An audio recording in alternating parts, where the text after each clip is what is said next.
सह्याद्रीच्या कुशीतील सैनिकांचं गाव म्हणून ओळखल्या जाणाऱ्या वेर्ले या गावात अटल प्रतिष्ठान व आजूबाजू सैनिक उत्कर्ष मंडळ यांच्या संयुक्त विद्यमाने आयोजित केलेल्या आरोग्य शिबिराला वेर्ले, शिरशिंगे, उळये, कलंबिस या गावातील सुमारे 300हून जास्त रुग्णांनी लाभ घेतला.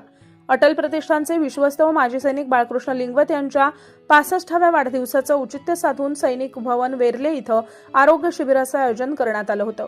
या शिबिरात तपासणी करून रुग्णांना मोफत औषधोपचार करण्यात आला. यासाठी केसरी फार्मचे संचालक आणि उद्योजक राजेंद्र उर्फ राजू केसरकर यांनी लागणारी सर्व औषधं प्रायोजित केलेली होती. या शिबिरात फिजिशियन डॉक्टर अभिजित चितारे, स्त्रीरोग तज्ज्ञ डॉक्टर राजेश नवांगुळ, नेत्ररोग तज्ज्ञ डॉक्टर नेहा सावंत, मूत्ररोग तज्ज्ञ डॉक्टर सागर कोल्हे, बालरोग तज्ज्ञ डॉक्टर संदीप सावंत, अस्थिरोग तज्ज्ञ doctor Nikhil Avadhut, MS surgeon doctor Aniket Vajratkar, दंतरोग तज्ज्ञ विनय सूर्यवंशी, होमिओपॅथिक डॉक्टर संजीव लिंगवत यांनी रुग्णांची तपासणी केली.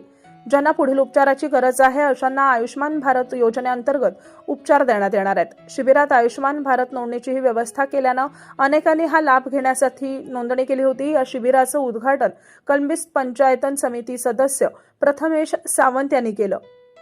आपल्या प्रास्ताविक संबोधनात अटल प्रतिष्ठानचे अध्यक्ष ॲडव्होकेट नकुल पारसेकर यांनी भविष्यात अटल प्रतिष्ठानच्या वतीनं जिल्ह्यातील खासगी डॉक्टरांच्या सहाय्यानं ग्रामीण भागात मोठ्या प्रमाणात अशी आरोग्य शिबिरं घेऊन ग्रामीण भागातील जनतेमध्ये आरोग्यविषयक सजगता निर्माण करण्याचं सांगितलं. डॉक्टर राजेश नवांगुळ यांनी आयुष्मान भारत योजनेची सविस्तर माहिती दिली. बालरोग तज्ज्ञ डॉक्टर संदीप सावंत यांनीही आपले विचार मांडले.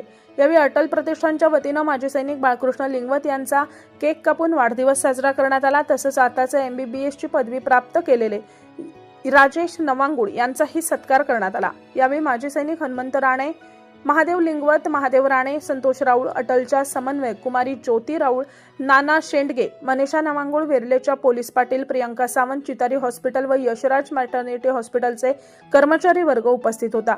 यावेळी आभार प्रदर्शन अटल प्रतिष्ठानचे कार्यवाह रघुनाथ तानावडे यांनी केलं, तर सूत्रसंचालन अटलच्या खजिनदार अर्पिता वाटवे यांनी केलं.